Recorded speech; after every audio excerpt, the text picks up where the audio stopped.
और इजराइल से बड़ी खबर आ रही है। इजराइल ने गाजा पर युद्ध बढ़ाने के लिए हजारों रिजर्व सैनिकों को बुलाया है। तो एक बार फिर से इजराइल और गाजा के बीच तनाव बढ़ने की खबर है। यहां पर खबर यह है कि गाजा पर अब युद्ध तेज हो सकता है। यहां पर गाजा पर युद्ध बढ़ाने के लिए ऐलान किया है इजराइल ने और हजारों रिजर्व सैनिकों को यहां पर बुला लिया गया है।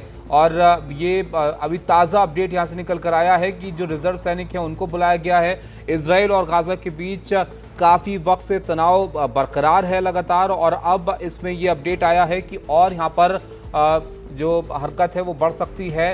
इजराइल ने अपने रिजर्व सैनिकों को यहाँ पर बुला लिया है और सेना प्रमुख ने इजराइल के इसको लेकर एक जानकारी ये दी है कि युद्ध बढ़ाने का ऐलान उनकी तरफ से किया गया है।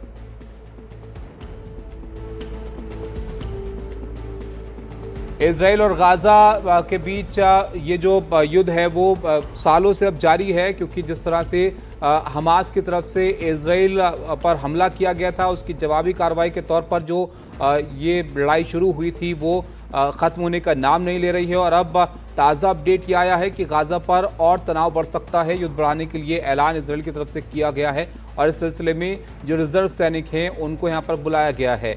उमा शंकर सिंह हमारे साथ जुड़े, हमारे से होगी। उमा, क्या खबर है इजराइल से? अचानक क्यों इस तरह का ऐलान वहां पर किया गया है? क्या हरकत हो रही है?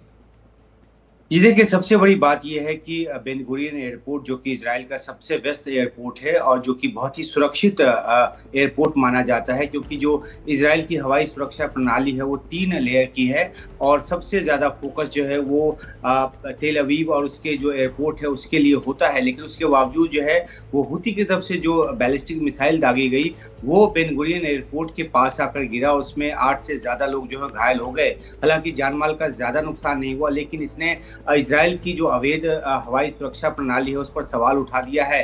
अब इसके बाद जो इजराइल के प्रधानमंत्री उन्होंने साफ तौर पे ऐलान किया है कि जिसने ये इस हमले को अंजाम दिया है उस पर बड़ा हमला किया जाएगा, और सीधा सीधा इशारा जो है ईरान की तरफ है। तो ईरान को तो निशाने पर इजराइल लेगा ही लेगा, लेकिन उसके बीच ये फैसला किया गया है कि जो हजारों या लाखों जो रिजर्विस्ट हैं उनको ड्यूटी पर बुलाया गया है ताकि गाजा को नए सिरे से घेर कर उस पर हमला किया जा सके। और इस तरह की एक रणनीति बनाई जा रही है जिसके जरिए गाजा में जो हमास है उसको ज्यादा से ज्यादा नुकसान पहुंचाया जा सके, क्योंकि इतनी लंबी लड़ाई के बाद भी अब तक जो हमास है या फिर उसके समर्थन में जो हुती है उसने इजराइल पर हमले नहीं रोके हैं। तो ये एक बड़ा फैसला, और खासतौर पे आज इजराइल की जो प्रधानमंत्री हैं उन्होंने एक ट्वीट भी किया है जिसमें उन्होंने मार्च में जो ट्वीट किया था अमेरिकी राष्ट्रपति ट्रंप ने, उसका हवाला देते हुए कहा है कि जो हुती की तरफ से जो भी हमला हो रहा है उसके लिए इजराइल जिम्मेदार है और उसको इसका खामियाजा भुगतना पड़ेगा। तो अब इस हमले के बाद जो बेन गुरियन एयरपोर्ट पे हुआ है, इस पूरे क्षेत्र में तनाव और जो युद्ध है उसके और ज्यादा भड़कने का खतरा पैदा हो गया है। बहुत शुक्रिया उमा आपका सब जानकारी के लिए। तो ताज़ा अपडेट जो यहाँ से आया है उससे एक बार फिर से इस क्षेत्र में तनाव और युद्ध फैलने का खतरा यहाँ पर पैदा हो गया। जिस तरह से इजराइल ने हजारों रिजर्व सैनिकों को भी यहाँ पर बुला लिया है और जो वहाँ पर उनके एयरपोर्ट के पास जो हमले होने की खबर आई थी उसकी जवाबी कार्रवाई के तौर पर अब इजराइल यहाँ पर अपने सैनिकों को, रिजर्व सैनिकों को यहाँ पर बुला रहा है। और यहाँ पर गाजा पर ये जो तनाव है और बढ़ सकता है इसके बाद।